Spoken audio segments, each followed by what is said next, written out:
Hi, I'm Patrick Lose, and you're watching the 2800 series of Love of Quilting.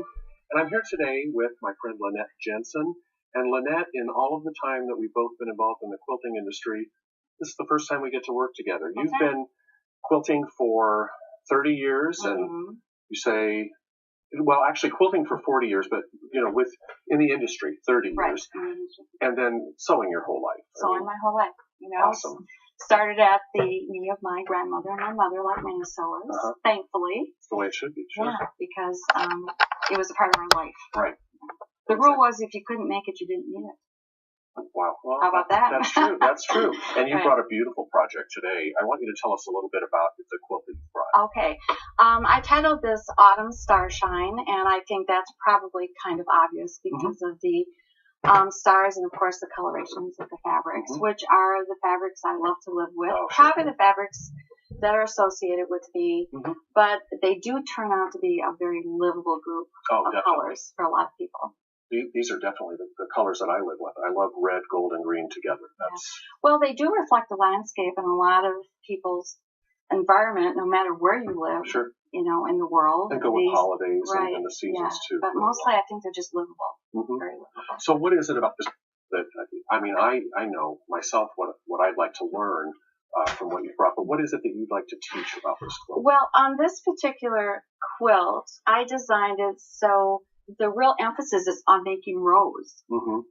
So if the viewer would look at the center of the quilt, you'd see that the top row is basically a series of pinwheels interrupted with a cream square and another square that has, well, basically one of those cheater flying geese. It's just on a square instead of a rectangle. Right, and I was so surprised because you're putting together the quilt by rows and not by units. Right. We're so used to working in units and blocks. So you do make a pinwheel unit, but you do not make a star unit. Stars just comes together with rows. Because as you sew the rows together, actually the stars magically appear. It's kind of like Twilight.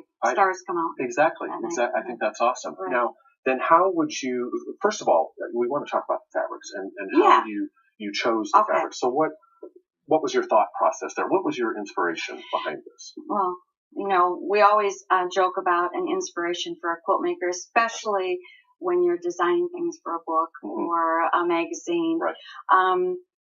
But I can go back to my basic quilt making theory is that I really believe strongly in very simple images and blocks.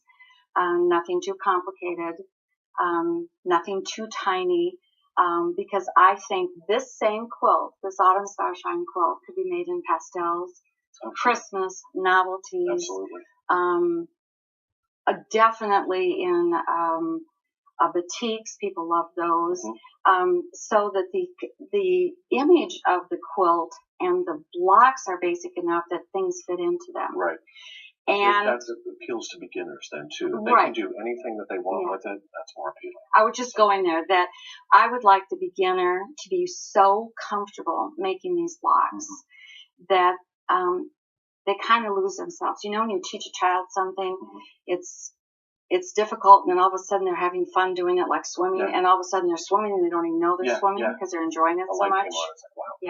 Well, I'd like that to happen with a beginner. And that it should be that way. Right. It's supposed to be enjoyable. And then I have run into a lot of quilters my age, experience, have been quilting and sewing a long time, and would you believe it? They like getting things done. So they don't mind if they have 5 minutes out of their busy day or 3 hours and they decide, well, I could get so much done. If it goes smoothly and it doesn't frustrate them and it goes together, what they really love, I guess what all of us love, is touching fabric and organizing fabric. You know, many of us spend a whole day refolding fabric and never using it just because we like touching it and looking at it. So one of the questions I'm often asked is, how do you go about selecting fabrics for a quilt? And this is a perfect example of more than 2 colors. But certainly not a scrap quilt, which for beginners, I think they find sometimes intimidating because they actually think the orange square is supposed to go somewhere. And the orange square can go wherever they want it to, or the red one, or the green one, or the brown one. Sometimes freedom is scary. It's very scary for them. So when they have a quilt like this, and they make it just as it is, or substitute other fabrics in those positions, there's a comfort level for them. And they're learning as they do. Yeah, literally. And then down the road, make this pattern all in scrap fabrics. No one would know it's a second or third one that you make out of it. But guidelines for picking out fabrics, because a lot of people love to sew and they don't like to pick out fabrics, which I always found kind of shocking, because I'd rather pick out fabrics. Right. You know, you have your international stack and you have your Halloween stack and You're whatever. more organized than I am. So I often start, and I think this is easy for people, if they start with a multicolored print that would be used in big blocks or like a big border. Kind of a focal. And it becomes almost a paint by number guideline. So that I would then find something that matched that red with some highlights, matched the background of that brown so it gets repeated. Pick out the gold. And of course I needed a background color to make these all pop. And matched a green. Now this green happens to match all the greens in there, so that's a nice combination. And you know, people don't realize this, but your eye, when looking at a quilt, a person's eye just bounces all over the quilt, mixes it up, brings it together, and that's pleasing. You know, it's going together. And when you look at your quilt, you're not even sure why it's looking so good, but it's this kind of attention that helps that process. And that's something that can be a learned thing also. That's a It learned can be intuitive for a lot of people, but it can be learned. I've also told many students that when they go to a quilt show and see a lot of quilts, it's as important to look at the ones they don't like as it is the ones they like. It might be hard, but it is. Because you find out what you don't like about it, and then you turn your attention the other way. But the other part of an inspiration is very often I'm asked to teach certain things, and that becomes as much of the inspiration. I'm challenged then to design something that will teach some skills, which is one of these. That's what I'm wanting you to do today, because I want to know, I don't put together quilts by rows necessarily. Right. It's not common. More by units. And I'd like to see how you did this. So what would be the first thing then? Well, we'll set these aside because now we're confident that people know about picking their fabrics out. And so we will set those aside. And the first thing we're going to actually do is make this unit. So if you would like to pull over that stack, we have them set out. There for you to... Right. And the instructions will simply tell you how many of these beige squares to cut and how many of these red squares to cut. And you'll just check the website for that. Okay. Right sides together. This is something that happens to every single one of us, including us this morning. We flipped this side and sewed it on just because it's so close. So just make sure you're working with right sides together as usual. And you line up your square, your small square onto your large background square. And you want to make sure your edges are lined up, because if you did this, of course, you're not going to get accurate piecing. But these are all the techniques that have been created over the years to eliminate the need for doing templates, which is how we all started. But now this is a much faster way. And the first step will have you stitch from here to here. Now, I actually mark it each time, even though I've been doing this for longer than I'd like to admit. But you admitted it. I did, didn't I? Yeah. Fess up right away. That's a good thing. Well, I think a lot of people have watched me over the years, and they know I have been around. But so I mark from corner to corner.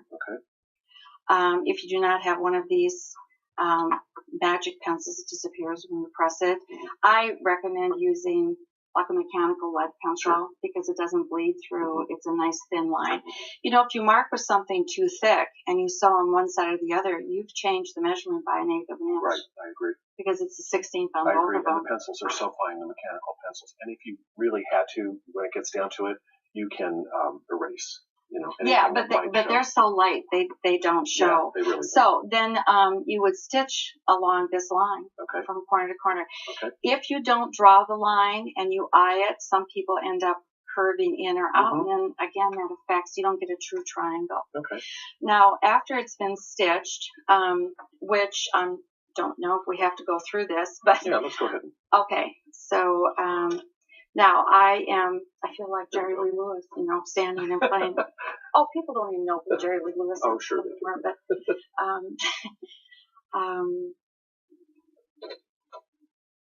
yeah, you stitch along that line. Now, for television filming purposes, we always use a contrasting thread. Oh, you're telling me I used a machine. Takes off on you. Yeah. Yeah, so you're using a red thread on this, and it actually works. It works. On this one, but normally it probably wouldn't, because the red would be on the cream side as well. So what's your favorite color to use? I use a medium. Thread? Okay. Do you like that color? I do. Yeah, medium works. But you go towards gray or tan. Well, this one I would probably go towards a caramel color. I have a lot of that. I think there's a lot of that in there. It would work and easily. It will blend nicely. Okay. So okay, so I did. So we'll just go ahead and cut that. I have to raise it. See, I don't have a magic machine like this. Do you want me to press that for you? Yeah, so you press it towards the outside corner. But before you press, I'm going to explain why I leave this on the back. Please do.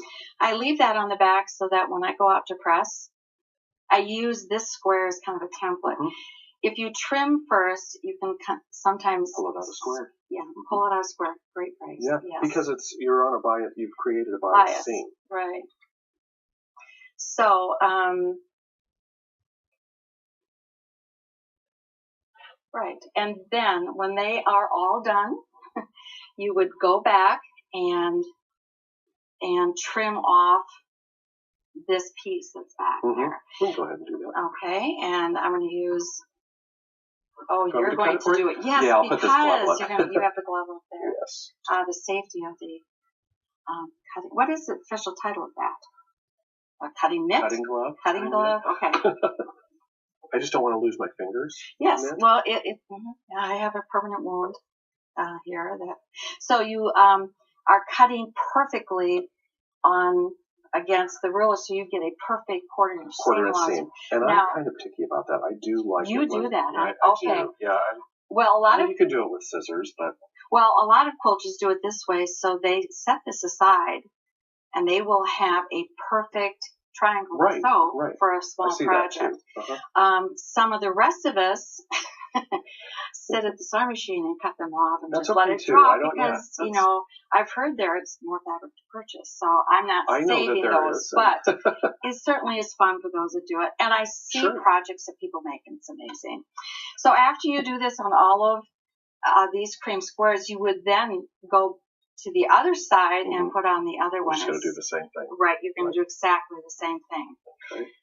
Stitch, draw a line, stitch, press, and trim. And when you have these all ready, so it's really, I'm not sure if you notice, see, these are the start points. Exactly. But that's all the farther you go right now. But the other thing to learn here is that this really it's like creating flying geese. So, but you're just eliminating that extra rectangle. So you've eliminated a seam within this row. Yeah, which also means I've eliminated cutting.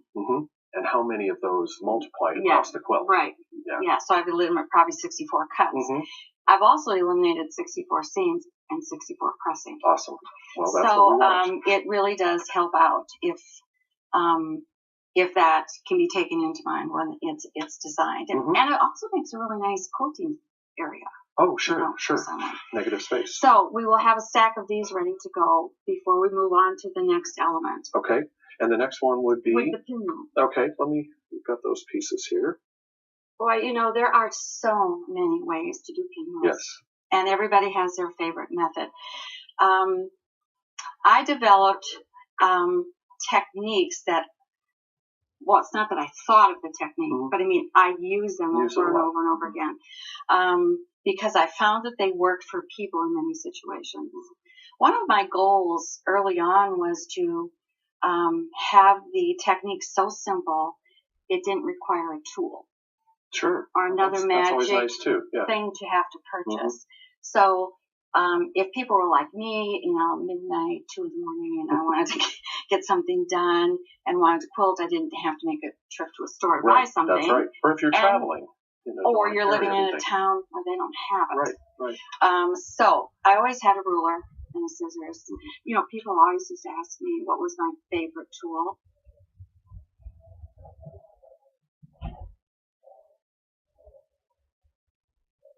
Made my iron work, it made my machine work, and then a ruler and scissors. That's great. And now I have a cutter. So my technique is to cut squares, and the measurements, of course, are given in the pattern. And actually, I'll let you do it again. Do you want me to draw the line? Okay. Well, here we can just cut. Oh, that's right. We're but just you cutting should this use one. the bigger ruler. This is too tiny. This is for drawing. That's for cutting. Keeps your hand away. So from corner to corner, and that creates your triangles. Now, the reason I developed and always develop my patterns always using this technique is when you run the fabric along under the presser foot, the edge is exactly a quarter of an inch in. The quarter-inch piecing foot. There are people who have machines that just have 1 foot, and if they're ironing, it doesn't get as accurate. So by cutting, I could really emphasize getting a nice straight. Improve your accuracy.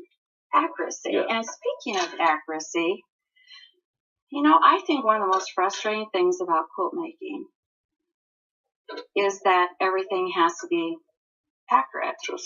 Just so. And we want it to be a fun craft. And we say, just loosen up, have fun, create, and hopefully it's going to be perfect. Yeah. Because it won't look like that if it's not. That's right. And antique quilts But didn't. you can have fun doing that. You can because you can develop the techniques that will make it work. That's right. The other thing I always tell people is that what they need to do, and of course, when you do more of this, you do chain piecing. And you just keep going to get this all done at one time. Right. Assembly line style. Right. So I'm going to cut my thread, raise it. See, there you go. Very good at this. So, sure. At the end of my directions, it will say at this point this unit should match this measurement. Measure it. If you're off, this is the time to change it, not after you've sewn all of them together. Make those little adjustments. And maybe your machine, you have to make an adjustment. Also, we have you press toward the darker side. Right. Now, that does come from old quilt making techniques. Sure. Because they used to have 2 colors of fabric. And they didn't want the dark white seam. Quilts. How would that look? Right. And for some people, they like cutting off these little dog ears, right? Sometimes I do, and sometimes I don't. Yeah, and that's scissors. Right. I'm okay with scissors. And of course, if you're doing hand quilting, it might affect the extra layers you go through on machine quilting. It does not. Okay. Well, now you'll make all of these units, and then you would sew them together to make pinwheels. Okay. Now, we every time you start struggling with which one goes because you don't want that together. Right. So look at the diagram, and you will see that the green goes down, and then the green goes up, and you would flip it this way, and sew this seam. And it's important that you're because you press to the dark side, that's the other you hand. can nest your seams. You nest your seams. And I still pin. If I am having trouble with something, I will pin. Yeah. Short seams you may not have to after you sew a lot. But no, pins definitely help. But pins I'm one of those people that I don't pin everything just because of the time. But right, and you're not controlling a lot. Exactly. But when you're getting started, it certainly doesn't hurt. Oh, no. Right. It's awesome. I want to make sure, though, that we get through this, and we're getting a little short on time. So what I wanted to show here, though, that I think is so important is after you've got these units, this pinwheel unit put together, then it's just a square, another pinwheel. Then you're not really flying geese unit, but sort of. It is a flying geese unit. It's just a fat one. But look what happens then. See, then when you make the next row, this is how, by creating this quilt in rows, the star just happens. You've got your 8-pointed star without making an 8-pointed star block unit. So, and I think that's great. I want to make sure, though, that we also get to the border, because you have a trick on.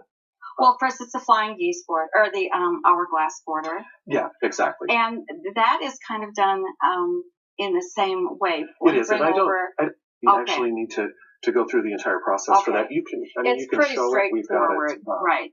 stitched. Right. You stitch the units together, and you also would like to measure all of them. Mm-hmm. And if they aren't what they tell you to be, where this is supposed to be 4.5, then you just trim them up. It gives you that opportunity. Right. Square and it makes a very, very nice piece border that reflects the same shape. And this again is just alternating blocks. You got this block made, then the next one is just a square. So it's very quick how it comes together once a year. Very straightforward and fun to be successful. Exactly. And I do want to show this real quickly though, because you do piece your border. Right. If you're not cutting your borders on the lengthwise grain, and again, that's a preference. Yes. People do and people don't. If you're doing a crosswise cut, which sometimes is a little more economical. Let's just show the right. It's just like when you piece your binding strips together. Just it's that easy to do it on a lengthwise piece for your binding. You can see how it's offset a little bit. I always tell people when they're doing it it creates a V, and you start at that V, you end at this V. That's right. But I mark it. Do you? Yeah. I usually eyeball it, but I've done it a lot, so. Yeah, right. And I mark it because then I know it's straight, and it's certainly a good tip for people. And then you trim, and then when you press, by the way, you don't have to match your floral. Your eye can't keep track. Exactly. Right. This is very This almost looks matched, doesn't it? It does. And it actually does. Lynette, this is a great tip. The whole quilt has been a fun process for me to learn, and I want to thank you for being with us. I hope you guys have enjoyed this as much as I have. Grab a pencil. Tips and other useful information coming up next. Well, Mary, this is really a neat idea from Dawn Sahadak of Huntington, Maryland. And, we sit at our sewing machines, and sometimes we're pinning right in front, and her machine was on a wooden tabletop getting scratched by her sharp pins. So she got a smaller kind of sewing machine-shaped board and put her machine on it, and that way she can even cut little pieces and pin, and she's not messing up her table. I sew at my dining room table, and I have marks. Yes. It's terrible. Okay. Terrible thing. Now you know what to do. I do. So Pat Visteka from Lawler, Iowa, she says, she gets a magazine, she takes notes, she circles things, crosses things out, and now with the friction pen, which is a really handy tool for quilters, she can do all that, and she doesn't just say, you can erase it. She says, use your iron and just press the page in the heat. That's the whole point of the pen. And the heat takes it away, so you can just touch it with your iron, and the marks are gone. Well, I never. Well, I never. This is a neat